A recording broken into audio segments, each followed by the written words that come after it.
오늘 여기 마태복음 9장 27절로 31절에 있는 말씀을 통해서 믿음대로 되라 하십니다 라고 하는 이런 제목 가지고 함께 말씀의 은혜를 나누려고 합니다. 요즘 저희 기도 제목 중에 하나가 하나님 기적을 베풀어 주세요 라고 하는 것입니다.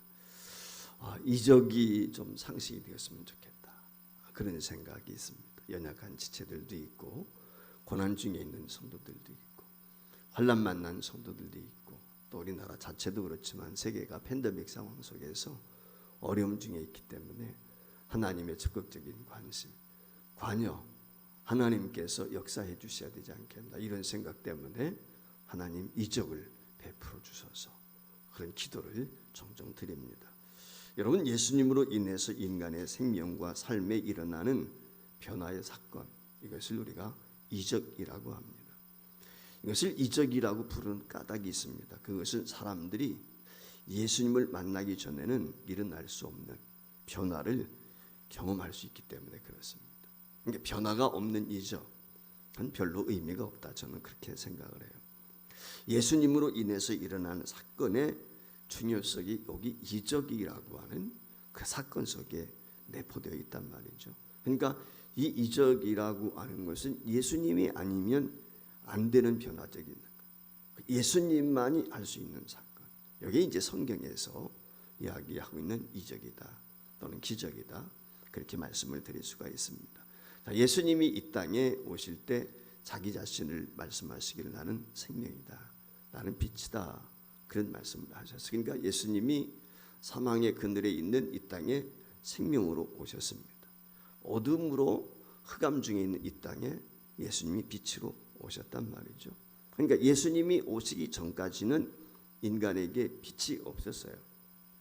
길도 없었습니다. 생명도 없었어요. 살아있고 우리가 살아가고 있지만 사실은 죽은 자나 다를 바 없었어요. 그래서 사람들은 하나님이 주신 이 많은 것들을 상실한 채 자신이 알고 자신이 경험한 것이 전부라고 생각을 했습니다. 그렇기 때문에 삶에서 길이 없으면 길이 없는 것이고 삶에서 가능성이 없으면 모든 것이 절망적이다, 이런 생각을 가지고 살았던 것이 우리 인간인 것입니다. 특별히 현대처럼 과학이 발달한 오늘날 모든 사람들에게 이 생각이라고 하는 것은 더욱 그렇다고 저는 생각합니다. 하지만 오늘날 인간의 문명이 발달하면서 우주를 왕래하고 첨단 과학 시대를 저희들이 살아가고 있습니다. 근데 이 첨단 과학 시대를 우리가 살고 있지만 실상은 과학자들의 얘기를 빌리면 모르는 것이 대단해요. 여러분, 우주의 신비를 우리 과학자들이 어느 정도 안다고 생각을 하십니까? 제가 월상 예배 때도 말씀을 드렸지만 과학자들이 생각하고 있는 것이 뭐냐면 현재 인간이 이 우주에 대해서 밝혀낸 것은 5%에 불과하다. 그러니까 100% 중에서 5%, 제가 볼 때는 그것도 다 안 되는 것 같아요. 소수점 이하가 아닐까, 뭐 이런 생각을 가져보는데 그 과학자들 생각에는 5% 정도밖에 우주의 신비를 알 수가 없다. 그러니까 95%는 아직도 밝혀지지 않은, 우리 인간적인 관점에서 보면 흑암 속에 있는 것이다, 이렇게 이야기할 수가 있어요. 여기서 우리가 기억해야 될 것이 있는데 사람들은 그런 생각을 갖죠. 내가 가능하지 않으면 하나님도 가능하지 않은 것처럼 그렇게 생각을 해요. 근데 나는 가능하지 않아도 하나님은 가능한 것이죠. 나에게 길이 없다고 하나님에게도 길이 없느냐? 그렇지 않단 말이죠. 우리가 성경 말씀에 보면 이사야 40장 26절 이하에서 하나님께서 우리에게 주신 말씀이 있습니다. 너희는 눈을 들어 누가 이 모든 것을 창조하였나 보라. 주께서는 수유대로 만상을 이끌고 계시고 그들의 모든 이름을 부르시나니 그의 권세가 크고 그의 능력이 강함으로 하나도 빠짐이 없느니라. 야곱아 어찌하여 내가 말하며 이스라엘아 내가 이르기를 내 길은 여호와께 숨겨졌으며 내 송사는 내 하나님에게서 벗어난다느냐. 너는 알지 못하였느냐, 듣지 못하였느냐. 영원하신 하나님 여호와 땅끝까지 창조하신 이는 피곤하지 않으시며 곤비하지 않으시며 명철이 안이 없으시며 피곤한 자에게는 능력을 주시며 무능한 자에게는 힘을 더하시나니 소년이라도 피곤하며 곤비하며 장정이라도 넘어지며 쓰러지되 오직 여호와를 앙망하는 자는 새 힘을 얻으리니 독수리가 날개치며 올라감과 같을 것이요 다른 박질하여도 곤배하지 아니하겠고 걸어가도 피곤하지 아니하리다. 할렐루야. 오늘 여기 말씀이 무엇입니까? 하나님을 믿고 의지하는 사람, 하늘의 왕 독수리처럼 이 하늘을 지배하고 있는 이 독수리와 같이 능력 있는 삶을 살 수 있다. 이게 하나님께서 자신의 백성들에게 준 축복이란 말이죠. 그러니까 오늘 우리가 이런 능력을 가지고 살 수 있다. 이런 의미에서 예수님의 이적 사건은 인간의 어둠을 걷어내고 새로운 세계에 발을 내딜 수 있도록 하시는, 한마디로 말하면 빛이 된다. 그렇게 말씀을 드릴 수가 있어요. 자, 오늘 여기 본문 말씀에 보면은 2명의 맹인이 이 마태복음에만 기록되어 있는 내용의 말씀인데, 이 사복음서에서 오직 여기에만 기록이 되어 있는데, 이 2맹인이 예수님이 지나가실 때 예수님을 만나고 그를 통해서 눈을 뜨게 되는 그런 내용의 말씀이 오늘 여기 기록이 되어 있어요. 먼저 우리가 기억해야 될 것은 이 맹인의 처지예요. 자, 맹인의 처지는 어떻습니까? 한마디로 말하면 타고난 운명, 맹인으로 태어났다. 그 운명으로 치부할 수밖에 없는, 그러니까 운명이 맹인으로 태어난 소유자다. 그렇게 이야기할 수가 있어요.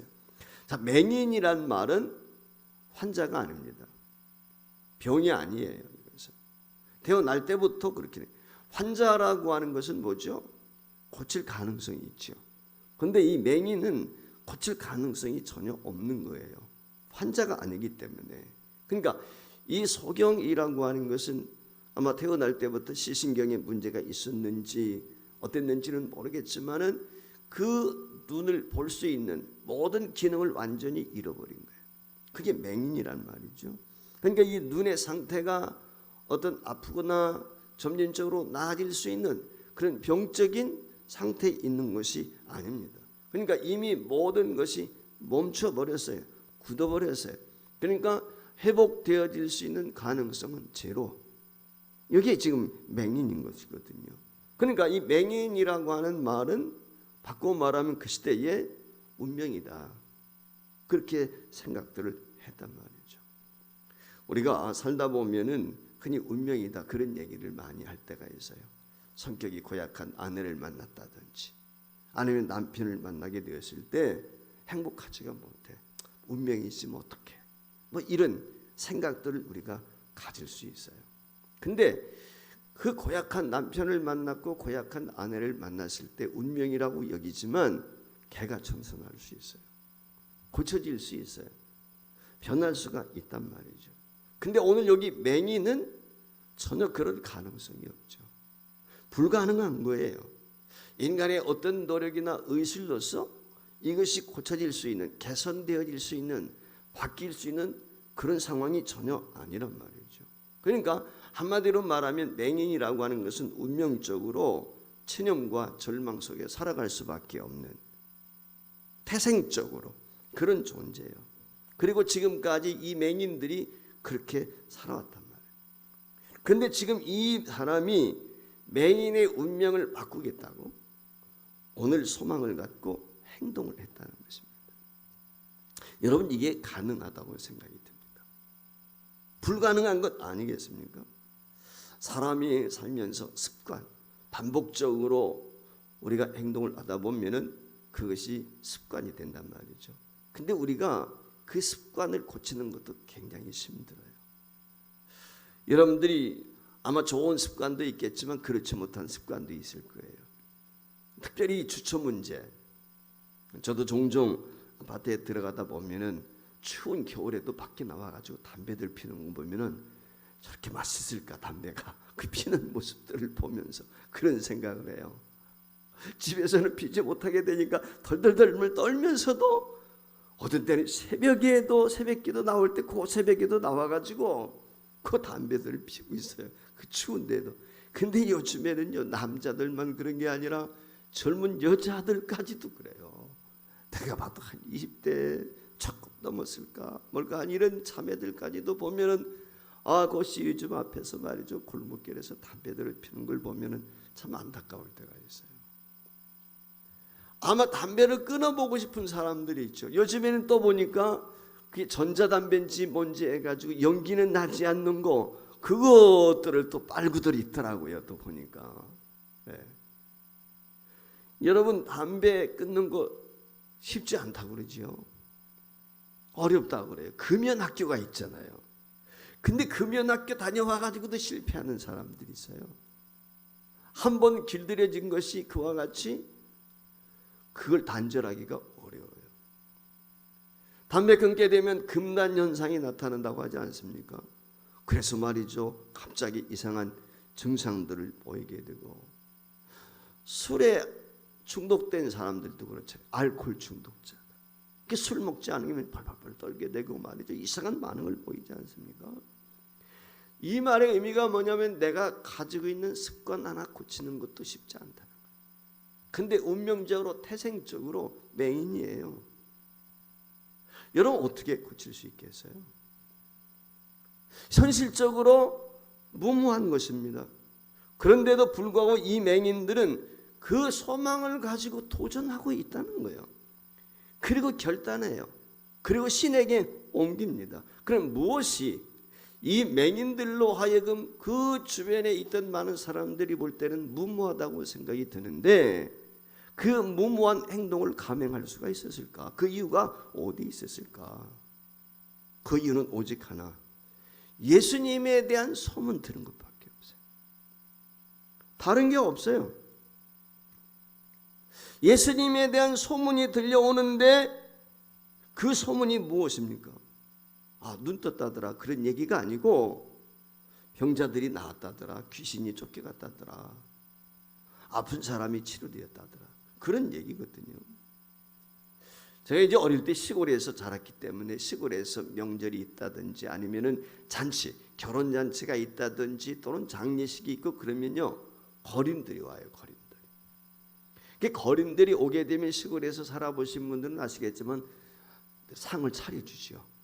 그러니까 거린들에게는 이런 명절인 뭡니까, 이 잔치라든지 이런 것들이 있으면 한마디로 포식하는 거예요, 포식. 그런데 거린들이 어떻게 소식을 잘하는지 많은 사람들이 몰려옵니다. 누가 어느 마을에 결혼식이 있다 그러면 결혼식에 찾아오는 거예요, 사람. 한마디로 말하면 이 거린들의 특징이 뭐냐면은 오늘 여기 논문 서경도 거린으로 살아가는 거예요. 운명적으로 그렇게 되어 있단 말이에요. 일을 할 수가 없으니까 얻어먹고 사는 거예요. 이 거린들의 특징은 뭐냐? 소문에 민감한 거예요. 그래야 잔치집을 찾아갈 수 있고 어디 먹거리 있는 곳을 찾아갈 수가 있는 거거든요. 이 동네 저 동네 떠다니면서 이 거린들이 그 특징 가운데 하나가 소문에 민감하다. 이게 거린들의 특징이라. 오늘 여기 소경들도 마찬가지죠. 예수님에 대한 소문을 들었어요. 야, 중풍병자가 나았대.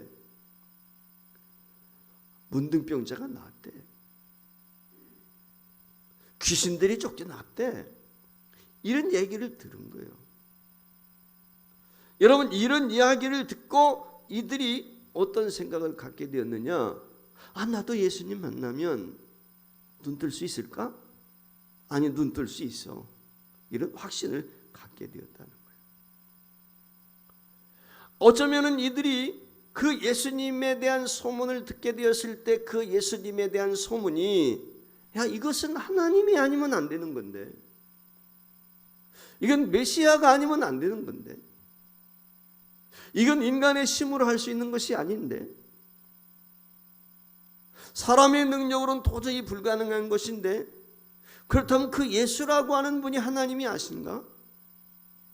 그런 생각들을 갖게 된 것이죠. 이 맹인들이 귀동냥으로 들은 그 예수님에 대한 소문에 대해서 자신들이 추론해 본 거예요. 야, 우리도 그분이 하나님이시라면 우리도 눈 뜰 수 있겠다. 이 믿음이 생겼다는 거예요. 남들은 다 불가능하다고 여깁니다. 그런데 오늘 이 사람들은 그와 같은 생각을 가졌어요. 즉 예수님에 대해서 어떤 확신이 있었느냐? 이분은 메시아구나, 이분이 하나님이시구나 라고 하는 걸 알게 되었다는 거예요. 그렇게 인식을 하고 있는데 어느 날 자신들이 살고 있는 마을에 예수님이 오셨어요. 자신들이 지금 구걸하고 있는 그 거리에 예수님이 나타났어요. 사람들이 발자국 소리가 아마 많이 났겠죠. 떠드는 소리가 들렸겠죠. 맹인들은 특별히 보지 못하게 되니까 청각이 발달했단 말이에요. 그러니까 잘 들리는 거죠. 예수님이 지나가신다는 소리가 아마 들렸으리라고 생각이 돼요. 그 혼잡스러운 상황 속에서 많은 사람들이 우르르 예수님을 쫓고 있는데 그 예수님이 지금 지나가신다는 확신이 있었기 때문에 오늘 그가 예수님을 부르죠. 소리쳐 부르는 것입니다. 오늘 여기 본문 말씀에는 그와 같은 내용이 자세히 기록되어 있지만 맹인에 대해서 누가 거들떠보는 사람이 있었겠습니까? 운명적으로 태생적으로 불가능하다고 일반인들이 다 생각을 하고 있는데 이 맹인이 예수님을 부른다. 아마 어쩌면 맹인 주제에 너는 운명적으로 앞을 볼 수 없는 저주받은 인간인데 내가 무슨 하나님을 찾아 무슨 예수님을 찾아 아마 이러면서 구박했을는지도 몰라요. 근데 이 사람들은 어떻게 했습니까? 앞을 볼 수가 없지만 그 예수님의 물을 쫓아가면서 부르짖고 있는 거예요. 다윗의 자손이여 우리를 불쌍히 여겨주세요. 예수님을 향해서 맹인들이 적극적으로 나아가는 것입니다. 여러분 여기 다윗의 자손이여 우리를 불쌍히 여겨주세요 라고 하는 이 맹인들의 고백 속에는 두 가지 위대한 신앙이 담겨 있어요. 첫 번째가 무엇입니까? 첫 번째는 예수님 당신은 구약에 예언된 메시아라는 사실이에요. 구원주라 그 말이에요. 다윗의 자손이라고 하는 말이 그거예요. 이스라엘 백성들은 메시아 대망 사상이 있는데 바로 다윗의 후손이 이 다윗의 자손 이 말의 의미는 바로 구약 성경에 예언되어져 있는 이 땅의 구원자로 오실 메시아 그 말인 거예요. 그들이 성경 말씀을 통해서 아니면 전해지는 말씀을 통해서 예수 그리스도가 오시면 메시아가 오시면 우리가 구원받는다. 그러니까 이 메시아 구원주 다윗의 자손 이에 대해서 그들이 확신하고 있었다. 당신은 구원주이십니다. 왕이십니다. 그 말에 하나님이 있습니다. 그 믿음이 있었다는 거예요. 그렇기 때문에 두 번째 그들이 가지고 있는 믿음이 뭐예요? 저분이시라면 하나님이시라면 우리의 운명도 바뀔 수 있다. 이게 두 번째. 그 운명을 새롭게 할 수 있다. 그래서 매달리는 거예요. 주님이시 우리를 불쌍히 여기시고 우리를 새롭게 해주세요. 매달리고 있는 것입니다. 우리의 눈이 떠지게 되면 새로운 인생을 살 수 있다. 이 확신이 그들에게 있었단 말이죠. 여러분 얼마나 많은 사람들이 오늘 예수님 주변에 있고 예수님을 만났겠습니까? 여러분 오늘 여기 마태복음 9장 이전에 보면은 예수님을 만나서 치료받고 구원받았던 사람들 중에서도 예수님을 다윗의 자손 예수여라고 고백한 사람이 없어요. 이 복음서에서 맨 처음에 메시아 예수를 구원자로 하나님으로 고백하고 있는 사람이 오늘 여기 두 사람이에요. 눈먼 소경이에요. 여러분 아시는 것처럼 베드로의 신앙 고백은 어디에 저 뒤에 가지고요 3년 지난 다음 마태복음 16장에 나온단 말이에요. 그러니까 오늘 여기 다윗의 자손 예수여라고 하는 이 말은 위대한 신앙 고백이에요. 눈으로 보지 못했어요. 목격한 게 없어요. 체험한 게 없단 말이에요. 무슨 벳세다 들녘에서 보리떡 5개와 물고기 2마리로 5,000명을 먹이는 것 얻어 먹어본 적도 없어요. 요한복음에 나오는 가나의 혼인잔치 집에서 물이 변해가지고 포도주가 되었다. 그거 얻어 마셔본 적도 없단 말이에요. 이 사람은. 근데 소문만 들은 거예요. 그런 소문만.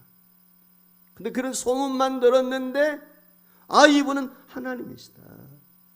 전능자시다. 이분이 아니면 할 수가 없다. 확신했어요. 그래서 다윗의 자손 예수요 라고 외친 거예요. 그리고 그분이시라면 세상에서는 불가능하고 내가 태어날 때부터 운명적으로 저주받은 인생이지만 나도 바뀔 수 있다. 변화될 수 있다. 확신이 있었던 거죠. 예수님이 메시아시라면 우리의 운명도 바뀔 수 있어. 세상에 오신 하나님이시라면 어떻게든지 우리도 변화될 수 있어 라고 하는 확신이 있었어요. 이것이 주님 앞에 지금 나와가지고 최선을 다해서 남들이 뭐라 하든지 간에 그거 눈치 보지 않고 매달리고 있는 이유 속에 있는 사람들이요, 자신들의 마음속에 믿음만큼 행동해요. 많이 안다고 행동하지 않습니다. 여러분 가만히 생각해 보세요. 내가 아는 것만큼, 이해하는 것만큼 여러분들이 행동하고 있습니까? 움직이고 있습니까? 내가 무엇을 선택하게 될 때, 어떤 결단과 도전하게 될 때 내가 많이 안다고 그게 잘 되던가요? 그렇지 않아요. 중요한 건 내 마음이에요. 아무리 내가 많이 알아도요, 믿음이 없으면 선뜻 하지 못해요. 예를 들어 가지고 보세요. 요즘에 뭐 부동산 투기도 그렇지만은 뭐 비트코인이 뭔지는 잘 모르겠습니다만은 뭐 이런 것들 하면 돈을 번다, 주식 투자하면. 근데 선뜻 여러분들 그게 거기에 투자가 되고 그랬습니까? 그게 잘 안 돼요. 우리 전문가가 여기 있지만 어떤지 모르겠는데 여러분 그래요? 알기는 알아요. 안 돼요. 많은 지식을 가지고도요, 마음에 결단하지 못하게 되면 우리는 변화를 경험할 수가 없어요. 그러니까 안다고 변화되는 게 아니에요. 오늘 여기 이 맹인들은 예수님이 메시아라고 하는 결론을 내렸어요. 그리고 다윗의 자손 예수여 라고 부르면서 이 보이지 않는 그 미지의 세계를 향해서 아마 주님 앞에 쫓아가게 될 때, 오늘 내용의 말씀은 자세히 기록되어 있지 않지만 우리는 유추해 볼 수 있잖아요. 뭐 오늘날처럼 아스팔트 길이 아니란 말이에요. 돌짝길일 것이고 운봉지방을 쓸 것이고 그 달려가고 있단 말이죠. 부러져 가면서 말이죠, 주님 앞에 뛰어가고 있어요. 왜 그렇게 하는 거죠? 왜 뛰어갑니까? 저분을 만나야 내 운명이 바뀌니까. 그 확신이 있었기 때문에. 저분 손에 내 생명이, 내 운명이 달렸다. 이 믿음이 있었어요. 여러분 오늘 우리가 신앙생활하면서 중요한 것이 뭐예요? 성경 공부 많이 하는 것입니까?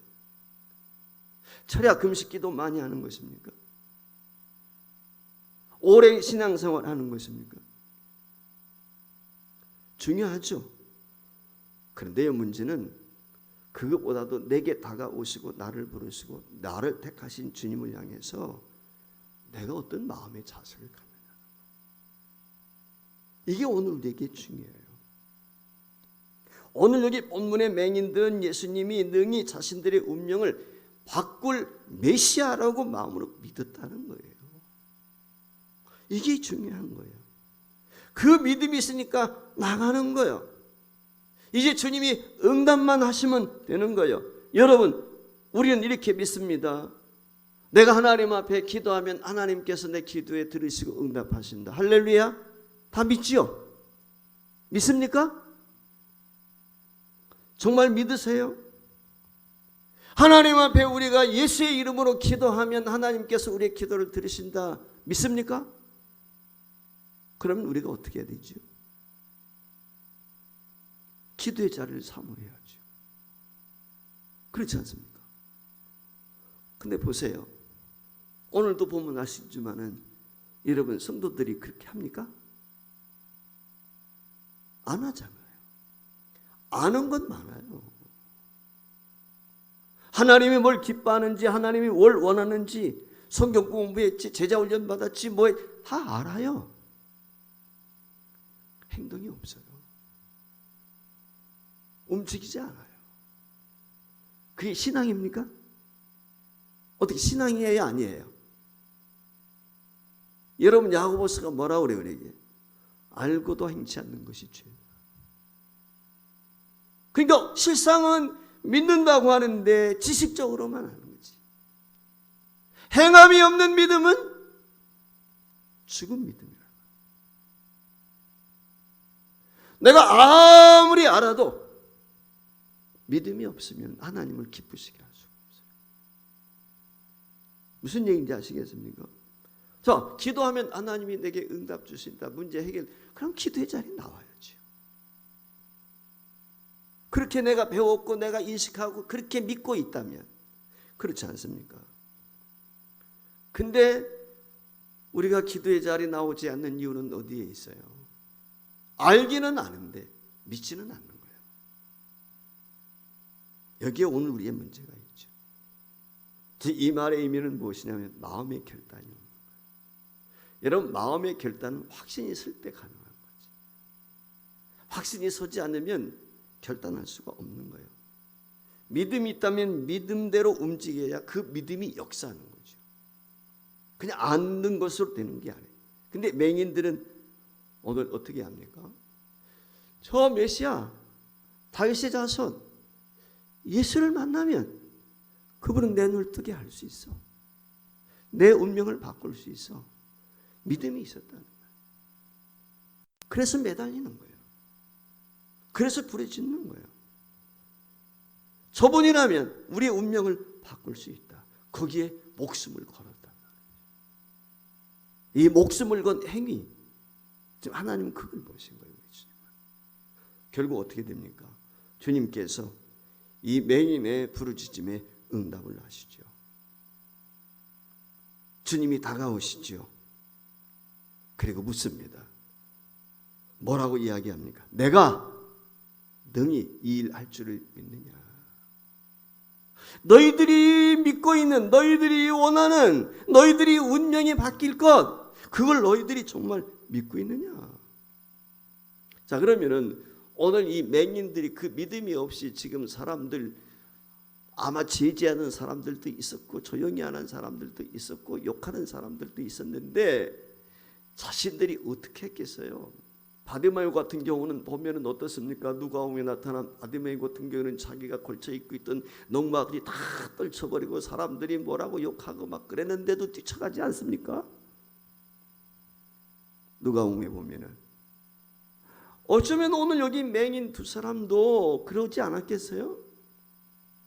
이 말의 의미는 뭐냐면 이 맹인들에게는 이미 예수 그리스도를 통해서 내 눈이 열릴 수 있고 내 운명이 바뀔 수 있다는 확신을 가지고 있었단 말이죠. 그런데 그들을 향해서 주님이 묻기를 내가 정말 그렇게 할 걸 믿느냐라고 질문하고 있어요. 왜 이런 질문을 했을까요? 어리석어 보이잖아요. 당연하니까 지금 예수님 앞에 매달리는 것인데, 근데 예수님이 지금 붙고 있어요. 사실은 이 맹인들을 위한 것도 중요하지만 예수님은 이 사건을 통해서 그 주변에 있는 사람들, 주시하고 있는 사람들, 야, 예수님이 반응을 보여서 어떻게 반응을 보였을까? 어떻게 할까? 전 맹인의 눈을 어떻게 할까? 지금 사람들이 그 주목하고 있단 말이죠. 모든 시선이 지금 누구에게 달려 있습니까? 예수님께 달려 있어요. 예수님 바라보고 있어요. 이 맹인 한 사람을 통해서, 이 눈먼 두 수경을 통해서 지금 모든 사람들의 집중하고 있는 예수, 어떻게 예수님이 반응을 보일까? 야, 너희 소원 내가 이룰 줄 아느냐? 그대로 될 줄 믿느냐? 주여 그러하다. 믿습니다. 주저없이 많은 사람들이 지금 주목하고 있는데 볼 수가 없어서 상황은 알 수 없지만 주변에 있는 사람들이 얼마나 모여가지고 자신들을 주시하고 있다는 걸 알고 있었을 거 아니겠어요? 주여 그러합니다. 사실 이 얘기가 쉽지가 않은 거거든요. 맹인의 눈이 열린다는 건 그 주변에 있는 모든 사람들이 현실적으로 불가능한 다 알고 있단 말이죠. 그런데도 단호하게 이 두 맹인은 그렇습니다. 라고 오늘 여기 단호하게 고백을 하고 있다. 많은 사람들이 기도하다가 스스로 기도를 멈추거나 세상에 동화되는 것을 종종 경험할 때가 있어요. 그 이유가 무엇입니까? 아이고, 기도한다고 되나? 오늘과 같은 과학 만능 시대에 의술이 발달했고 첨단 과학 시대인데 이건 기도한다고 되는 게 아니지. 과학적으로 문제 풀어야지. 여러분, 그런 생각 우리 마음에 자리 잡고 있지는 않습니까? 그 의구심들이 우리로 하여금 우리의 믿음의 영양분을 갉아먹고 있지는 않는지 우리 한번 스스로 한번 사랑하는 여러분, 예수님이 이 세상에 오신 메시아가 맞다면, 그분이 죽음과 생명을 주관하시는 메시아가 맞다면, 이 세상이 뭘 할지라도 우리는 어떻게 해야 되겠습니까? 그분이 진짜 메시아라면, 내가 믿는 예수가 진짜 생명이고 길이라면, 저는 그렇게 생각합니다. 예수님이 가라면 가야죠. 그렇지 않을까요? 그분이 정말 나의 전부라고 믿는다면 그분이 들으라면 다 드려야죠. 그렇지 않을까요, 여러분? 어떻게 생각하십니까? 그분이 정말 나의 전부라고 생각한다면 그분이 원하는 거, 그거 오늘 우리가 순종하는 거, 그게 당연하지 않겠습니까? 그 결단이 믿음이 뭐예요? 믿음은 결단이에요. 아는 게 믿음이 아니에요. 결단하고 행위로 옮기기 전까지는 결코 그건 믿음이 아닙니다. 믿음은 행위를 통해서나, 믿음이란 자신이나 세상에 가능성이 있는 것이 아니고 하나님의 능력으로 시작되는 인생을 향해서 걸어가는 일이란 말이죠. 이게 믿음이에요. 오늘 맹인의 믿음이 바로 그런 믿음인 거예요. 이런 믿음에 대해서 주님께서 오늘 29절에 이렇게 말씀을 하시죠. 이에 예수께서 저의 눈을 만지시며 가라사대 너희 믿음대로 되라. 예수님이 눈 떠라 할 수 있어요. 근데 왜 그렇게 하지 않았을까요? 여기는 다분히 의도적이죠. 지금 주변에 있는 그 당사자의 믿음도 중요하지만 그 주변에서 보고 있는 사람들 믿음이, 누구의 믿음이? 내 믿음이 너를 구원했다. 예수님이 늘 그래. 예수님이 치료하시지만 내 믿음이 너를 구원했다. 이게 주님이 복음서에 보면 하시는 이야기예요. 모든 질병을 고칠 때 내 믿음이 너를 구원했느니라 그랬어요. 여러분, 믿음의 뿌리는 하나님이죠. 주님이 주시는 거예요. 그런데요, 제가 늘 말씀을 드리지만 우리 삶 속에서 기적을 경험할 수 있는 믿음 내게 있는 거예요. 내게. 내가 고백해야 돼요. 내 믿음대로 되라. 너의 믿음대로 되라. 순간 어떻게 돼요? 맹인들의 눈이 열렸어요. 눈이 밝아져요. 오늘 성경 말씀에는 눈을 떴다 이렇게 이야기하지 않아요. 눈이 밝아졌다 그래요. 이것도 다분히 의도적이에요. 눈이 밝아졌다는 말의 의미는 주님이 이 땅에 빛으로 오셨고 동시에 그의 영혼이 눈을 뜬 거예요. 육체의 눈만 뜬 것이 아니라 영혼의 눈이 뜨어졌단 말이에요. 영혼이 밝아진 것입니다. 단지 육신의 눈만 열려서 세상을 보는 것이 아니라 영안이 열려서 하나님을 보고 하나님의 역사를 경험하게 목격하게 되는 거예요. 이게 역사죠. 오늘 우리에게 주님이 묻습니다. 내가 믿는 너를 통해 세상을 이기게 할 것을 믿느냐. 주님 우리에게 도전하시는 거예요. 내가 기도하는 너를 통해서 세상에 하나님의 영광을 보이게 할 것을 믿느냐. 주님이 저와 여러분에게 질문하신단 말이에요. 여러분 믿습니까? 우리 주님이 마가복음 11장 20일 이하에서 믿음에 대해서 이렇게 말씀을 해서 우리 같이 읽어봐요. 시작. 예수께서 그들에게 대답하여 이르시되 하나님을 믿으라. 내가 진실로 너에게 이르노니 누구든지 이 산더러 들리어 바다에 던져지라 하며 그 말하는 것이 이루어질 줄 믿고 마음에 의심하지 아니하면 그대로 되리라. 그러므로 내가 너에게 말하노니 무엇이든지 기도하고 구하는 것은 받은 줄로 믿으라. 그리하면 너에게 그대로 되리라. 할렐루야. 그대로 된다는 거예요. 오늘 자신의 삶이 혹시 너무 곤고하고 지쳐 있다고 생각되지 않습니까? 자신의 힘이나 주어진 여건으로 어찌할 수 없는, 혹시라도 내가 이런 운명을 태어났나 이런 생각 혹시 우리에게 있지는 않습니까? 모든 것이 닫혀져 있는 것처럼 가능성이 희박한, 가능성이 보이지 않는 그런 상황 속에 우리가 있지는 않는지. 사랑하는 여러분, 하나님은 우리의 운명을 바꾸시는 분이세요. 세상 사람들이 어떻게 말하든지 간에 오늘 맹인이 어떻게 눈을 뜨겠어요? 불가능한 거잖아요. 그런데 주님은 바꿔주셨어요. 주의 이름을 부르는 자 구원이 있습니다. 믿음으로 의지하는 자 하나님의 역사를 경험할 수 있어요. 지금 이 시대에 하나님이 우리에게 요구하는 건 다른 거 아니에요. 내 믿음대로 될지어다. 내 믿음. 여러분, 내 믿음이에요. 내 믿음. 여러분의 믿음을 한번 점검해 보세요. 주님이 우리를 향해서 내 믿음대로 될지어다. 사랑하는 성도 여러분, 거기에 이제까지 경험하지 못했던 새로운 인생의 놀라운 영광을 경험할 수 있어요. 오늘 저와 여러분이 주님으로부터 내 믿음대로 될지어다 라고 하는 음성을 듣게 되기를 주의 이름으로 축복합니다.